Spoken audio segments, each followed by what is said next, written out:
Halo, sahabat pemasyarakatan. Berjumpa kembali dengan saya, Risaldo. Dan saya Septi. Kami hadir untuk menyajikan berita pemasyarakatan terbaru minggu ini dari seluruh Indonesia. Dan inilah apa kabar pemasyarakatan. Berita yang pertama, pidana kerja sosial merupakan bentuk alternatif sanksi bagi pelaku kejahatan dalam memulihkan diri dan reintegrasi ke masyarakat. Dalam upaya ini, Direktorat Jenderal Pemasyarakatan meluncurkan buku proyeksi pelaksanaan pidana kerja sosial beberapa waktu yang lalu.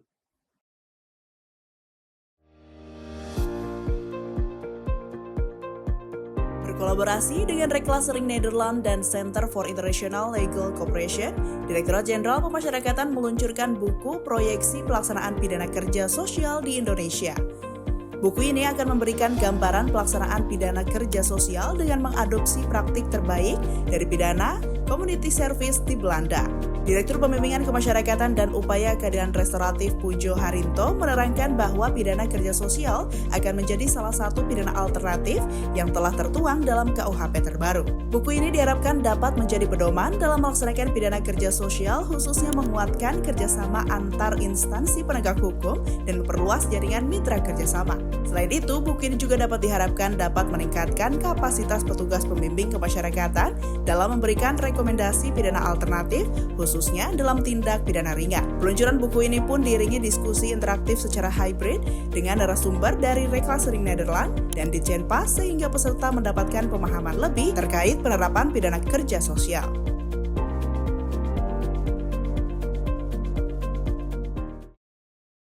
Sebanyak 10 juru latih dan pegawai Jabatan Penjara Malaysia melakukan studi tiru untuk mempelajari praktek sistem pemasyarakatan di Indonesia. Selama kurang lebih 2 minggu, Direktorat Jenderal Pemasyarakatan memberikan pelatihan kepada delegasi penjara Malaysia.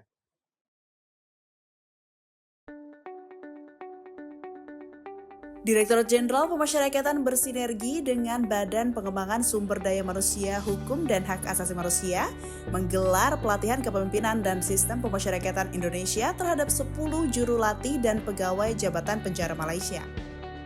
Direktur Pembinaan Narapidana dan Anak Binaan RW menyambut baik pelatihan tersebut yang merupakan wujud komitmen Ditjenpas dalam membangun kerjasama dan berbagi pengetahuan dengan negara sahabat.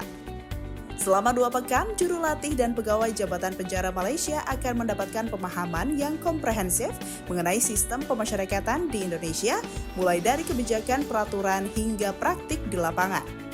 Pelatihan ini juga akan menjadi momentum untuk saling bertukar informasi dan pengalaman praktik terbaik dalam sistem pemasyarakatan dari kedua negara. Kerjasama ini pun diharapkan dapat memperkuat hubungan bilateral antara Indonesia dengan negara tetangga, Malaysia.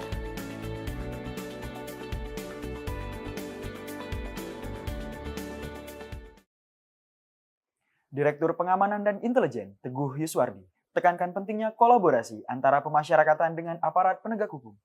Ia menyampaikan pesan tersebut dalam apel siaga Zero Halinar, unit pelaksana teknis se-DKI Jakarta, yang baru-baru ini berlangsung di Lapas Cipinang. Kolaborasi menjadi salah satu kunci penting dalam upaya pemberantasan handphone, pungutan liar, dan narkoba atau kerap disingkat sebagai Halinar di unit pelaksana teknis pemasyarakatan. Pesan inilah yang disampaikan oleh Direktur Pengamanan dan Intelijen Direktur Jenderal Pemasyarakatan Teguh Yuswardi saat memimpin apel siaga Zero Halinar untuk unit pelaksana teknis pemasyarakatan se-DKI Jakarta. Selain meningkatkan kewaspadaan petugas dalam menjaga keamanan, kegiatan ini juga bertujuan untuk mendeteksi potensi gangguan keamanan serta menciptakan sinergi yang kuat antara lapas dan aparat penegak hukum. Momen ini pun dirangkaikan dengan penandatanganan komitmen bersama Zero Halinar antara Ditjenpas dengan Badan Narkotika Nasional, Komando Rayon Militer Jatinegara, dan Kepolisian Resor Metro Jakarta Timur. Kegiatan pun ditutup dengan pemusnahan barang bukti hasil razia dari Januari hingga September 2024 sebagai simbol nyata komitmen semua pihak untuk menegakkan hukum di lingkungan pemasyarakatan. Peningkatan fasilitas kesehatan menjadi prioritas dalam memberikan pelayanan kepada tahanan. Untuk mewujudkan upaya tersebut, Rutan Masohi melaksanakan akreditasi klinik Pratama menuju paripurna beberapa waktu yang lalu. Dalam rangka pemenuhan hak kesehatan dan peningkatan layanan bagi warga binaan, Klinik Pratama Rutan Kelas 2B Masohi menjalani akreditasi menuju paripurna. Tim Lembaga Akreditasi Fasilitas Kesehatan Primer disambut dengan tarian khas daerah Maluku, Cekalele, yang diperagakan oleh Sanggar Budaya Warga Binaan Rutan Masohi. Kegiatan pun semakin dimeriahkan dengan senam lansia yang digagas oleh Posyandu Lansia Klinik Rutan Masohi. Kepala Divisi Pemasyarakatan Kanwil Kemenkumham Maluku, Maizar, mengapresiasi usaha dan kerja keras jajaran Rutan Masohi untuk mempersiapkan Klinik Rutan Masohi sebagai klinik percontohan bagi unit pelaksana teknis pemasyarakatan di Provinsi Maluku. Dalam kesempatan tersebut, Dr. Adrianti Arif dan Dr. Gigi Foni B. Leatemia melakukan peninjauan langsung sarana dan prasarana Klinik Pratama Sikaturam Bersinar milik Rutan Masohi. Sebagai tim yang melaksanakan akreditasi, mereka menekankan bahwa sarana dan fasilitas harus didukung dengan peningkatan mutu pelayanan kesehatan. Hasil peninjauan menunjukkan klinik Rutan Masohi memiliki fasilitas yang bersih, terawat, dan rapi serta layak difungsikan untuk melakukan pelayanan kesehatan maupun perawatan bagi warga binaan. Berita selanjutnya. Segala persiapan dilakukan menjelang pemilihan kepala daerah yang akan dilaksanakan November nanti. Salah satunya Lapas Perempuan Bandung bekerja sama dengan Bawaslu turut memberikan sosialisasi persiapan pilkada kepada warga binaan. Pemilihan kepala daerah atau pilkada serentak tahun 2024 menjadi kesempatan bagi masyarakat Indonesia untuk berpartisipasi aktif dalam menggunakan hak pilihnya termasuk warga binaan. Oleh karena itu, Lapas Perempuan Kelas 2A Bandung bekerjasama dengan Badan Pengawas Pemilu atau Bawaslu Jawa Barat melaksanakan sosialisasi bertajuk Warga Binaan Berdaya, Demokrasi Terjaga.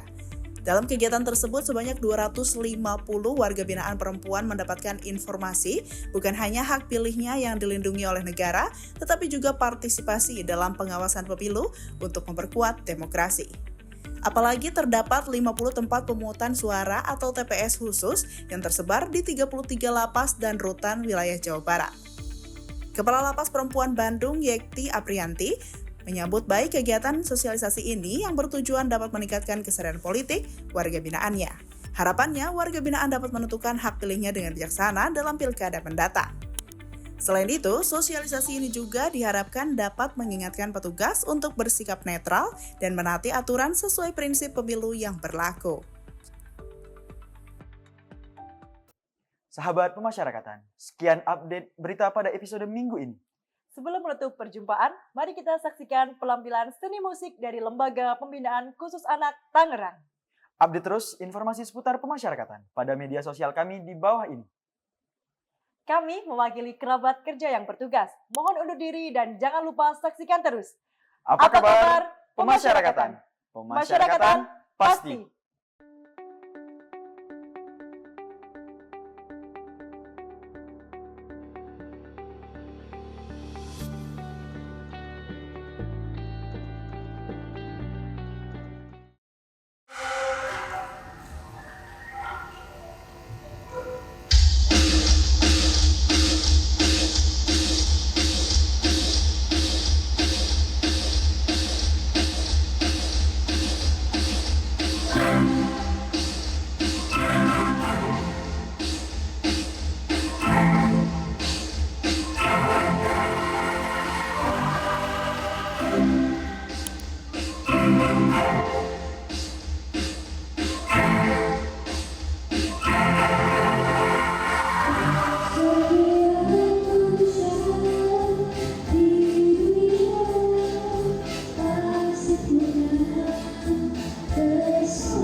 setia.